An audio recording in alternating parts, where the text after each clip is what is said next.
Hi guys, I want to talk to you today about the EASA or EASA Prototype Commission Regulation on Unmanned Aircraft Operations. So what the heck is that? Well, first of all, EASA is the European Aviation Safety Agency. That's like the sort of European version of the CAA, if you like. And over the last however many years, they've been taking power away from the national aviation authorities, CAA in our case, and centralising that in Brussels. And then what is a prototype rule? Well, you might think that's rules about building prototype aircraft, but it's not. It's prototype means sort of draft in this case, final draft actually in this instance. You might say, well, I'm not really interested in this. We've voted out of Europe, so why am I interested in European rules? Well, unfortunately, these rules are going to come in. I was at a meeting yesterday with DFT and CAA, and these rules will come into the UK. We'll adopt them one way or another. They will be UK rules. So, are they good? And the answer to that, I think, is no. They don't really do anything for us as hobbyists or as sort of consumers. If you consider yourself a consumer, you just want to go and buy a drone and fly it. You don't necessarily want to be a member of an association or fly at a club site or anything like that. You just want to use, a cool piece of equipment. Maybe you're a photographer and you use this as another piece of photography equipment. So here, this is the Prototype Commission Regulation on Unmanned Operations. It's 72 pages. There's also another document which is 16 pages long, which is kind of a bit of an explanation as to why they've written what they have. There was a previous version called the Technical Opinion, came out a few months ago, and some of what they said they were going to do in there hasn't happened, and they sort of tried to explain some of that in this explanatory document. One of the things, for instance, was model aeroplanes and model aircraft would be excluded, it said. And then in the explanatory document, they explain why they've put it in here, which is they couldn't find a satisfactory way to differentiate between a model aircraft and an unmanned aircraft, a drone, if you will. And because they couldn't find a satisfactory way to do it, they've kind of crowbarred model aircraft into these rules, even though they kind of weren't written for model aircraft. So I would encourage you to read both of those documents. They're not easy going, but there's a lot of jumping around. It references an appendix, and you have to go and look at what that appendix is, and then go back and read a bit further, and you have to go over here. But it's really important, I think, that we all understand and then tell the powers that be what we think about these rules, because I think they're going to cause us big problems when they come in. They're going to potentially completely destroy the UK drone market and probably the radio control model flying community as well, as they're written now. So how do you get hold of them? Well, if you Google EASA Prototype Regulation, you'll find it. You can also go to tinyurl.com/EASA Prototype, and you'll find them there. I'll put that in the description. So they're open to anyone. Anyone can download them and read them. And like I say, I would encourage you to do that, because don't take my word for it. Maybe you read them differently and you think they're fine, or maybe you pick up on something that I've missed. It's quite a long document, so I won't claim that I 100% understand it, every little aspect of it. So the more eyes on it, the better. But I will give you a little bit of an overview and some of the things that you might want to focus on that might encourage you to have a look as well. So there's 3 classes of operation in EASA's view: open, specific, and certified. Now, certified is sort of 737 size unmanned aircraft, and they're not really coming on as anytime soon, so EASA have said in this document they're not going to talk about them at all. So this document only concentrates on open and specific. The idea of open is that it's pretty much unregulated, so you can go and buy the aircraft and go and fly it, and you don't need to tell the authorities what you're doing, you don't have to ask for permission, you don't really have to do too much. You're given maybe a page of rules about that product, and you just crack on and do it. Now, the specifics are a bit different. That's maybe for commercial people, perhaps if you're flying in a built-up area, or you're flying a slightly more advanced aircraft, or you're doing something out of the ordinary, perhaps, then you would go and ask for a permission to do that. It's not clear yet whether that means every time you fly, or whether you get a permission like we do at the moment with a PFAW or a PIFCO now, which sort of gives you permission to go and do whatever jobs you like within your sort of operations manual and your skill level and all that kind of stuff. Or whether it seems to be written that it's like every flight, but you know, it can't really be, it's a bit impractical. So if we focus on the open,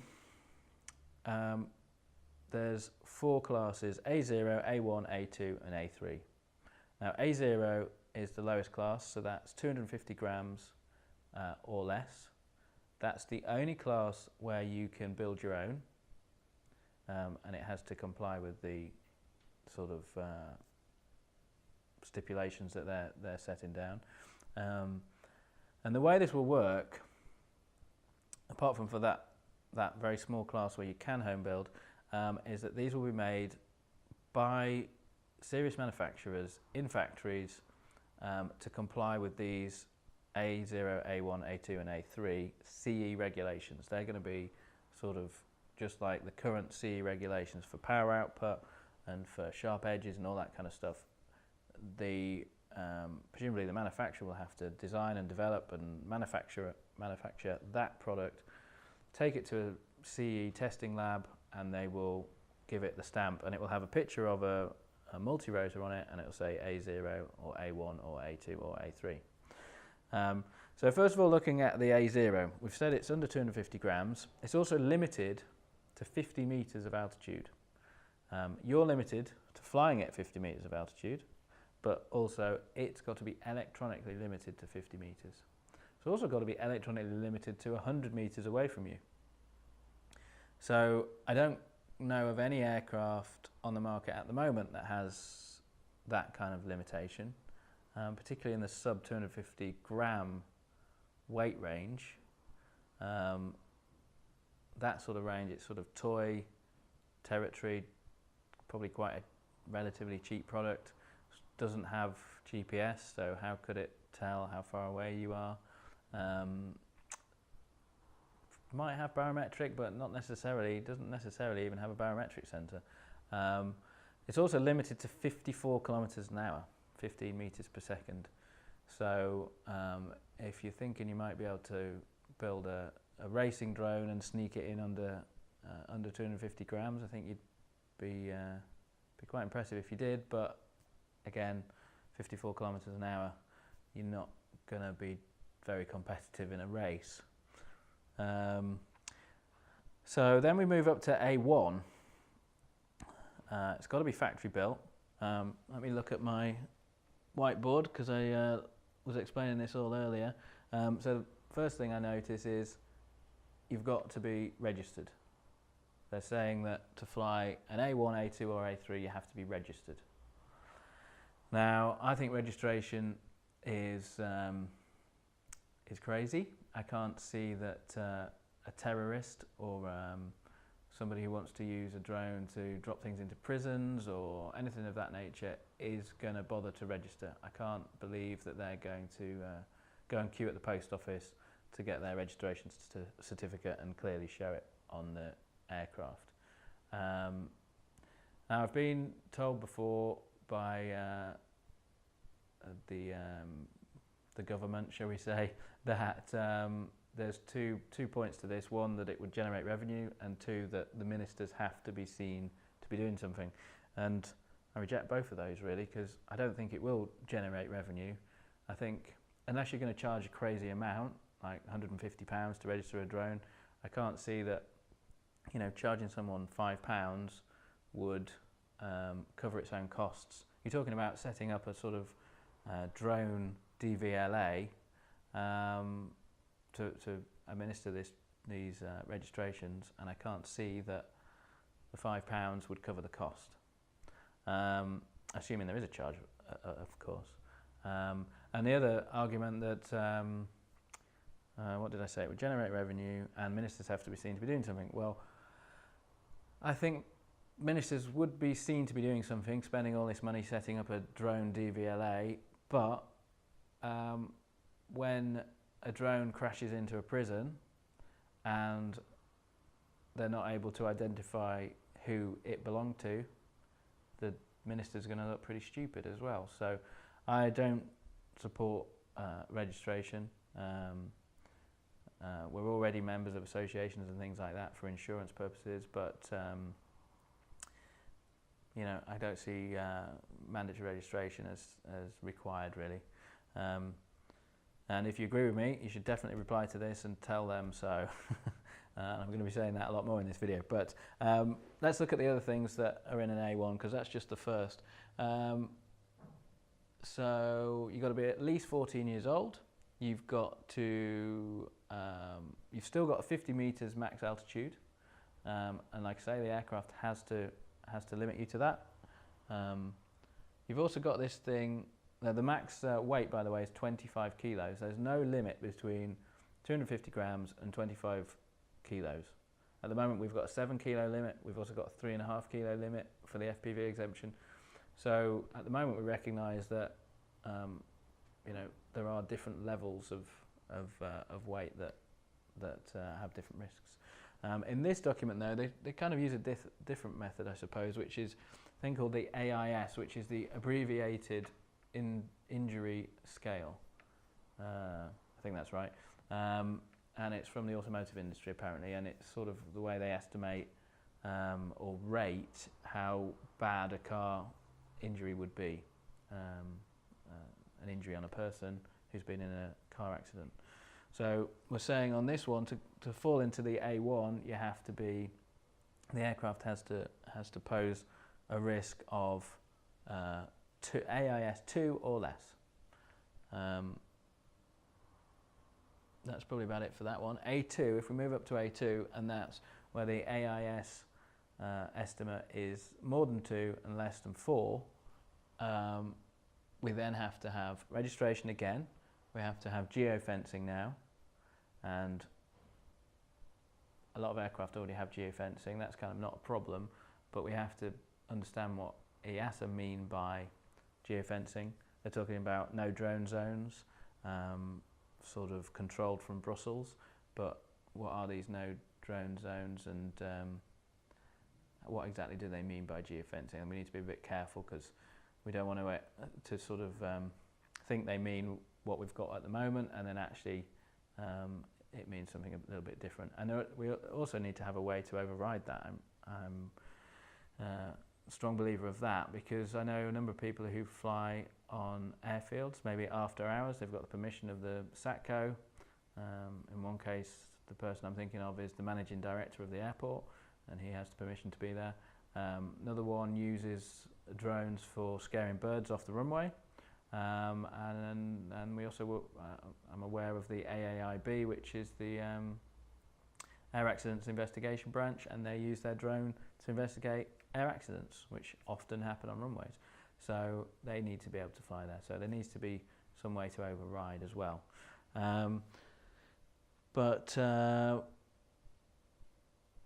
The other thing, geofencing, let's move on to e-identification. So this is a new one. This is a system, supposedly, which will transmit your registration number, your type of operation, whether geofencing is enabled or not, and your current location, latitude and longitude. I think that's right, for those 4 things. And that's in flight, so I can interrogate your aircraft from the ground and know what you're up to and where you are and that sort of thing. Which again, I don't know of any drone on the market right now that can do that, and certainly no model aircraft that I know of can do that. So saying that all current model aircraft and all current drones are going to be illegal to fly and sort of worthless when these come in, when these rules come in.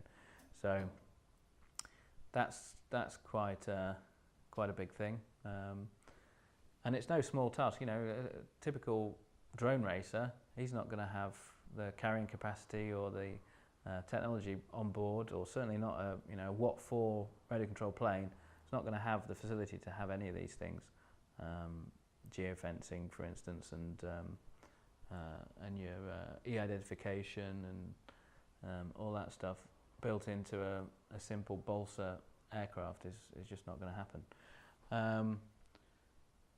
Talks a bit about training. We've got self-training. One of the phrases they use here is that aircraft should not require to fall into this category, should not require third-party training.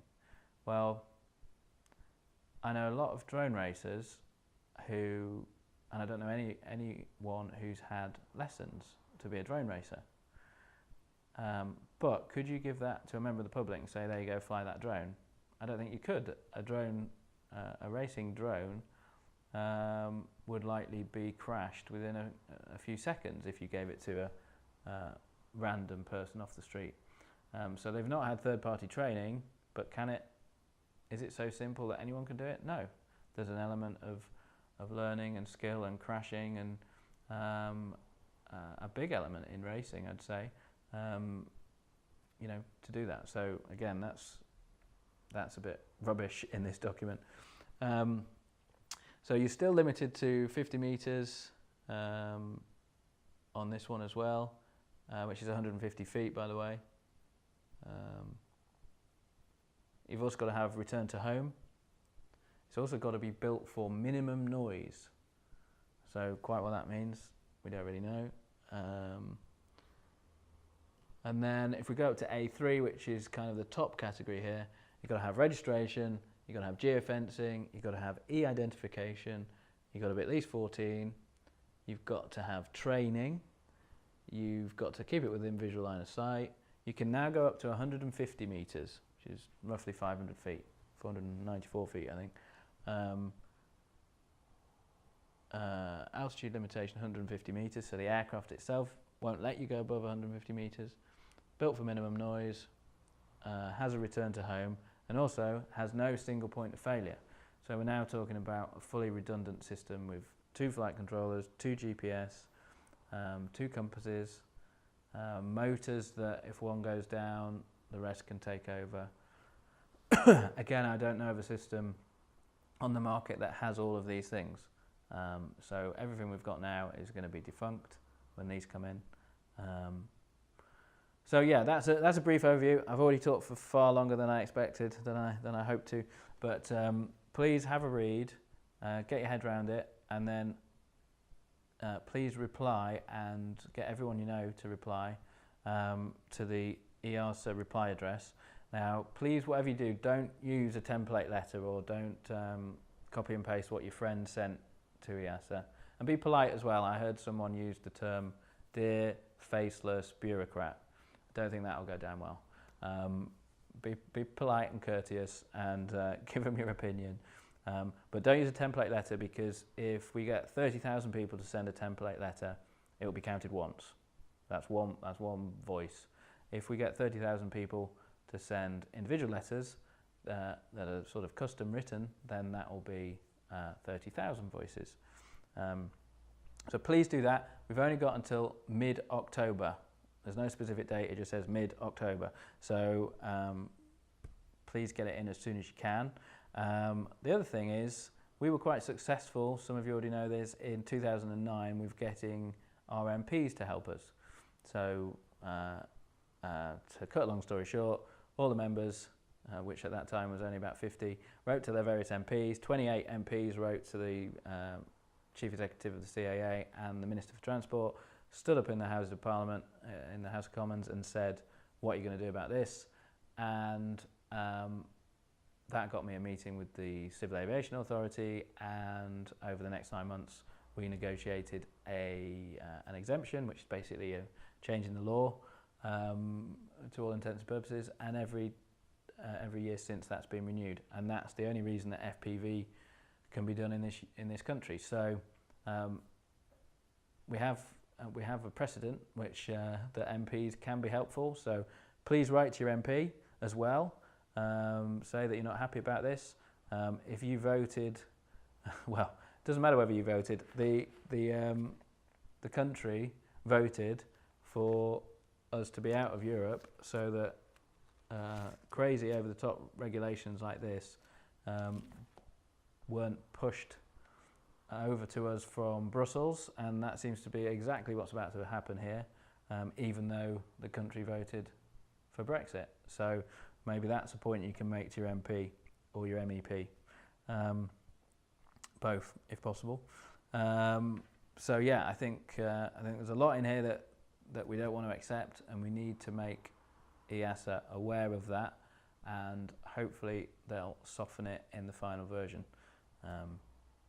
Okay, thank you very much. Sorry for talking for so long. Thanks a lot. Bye bye.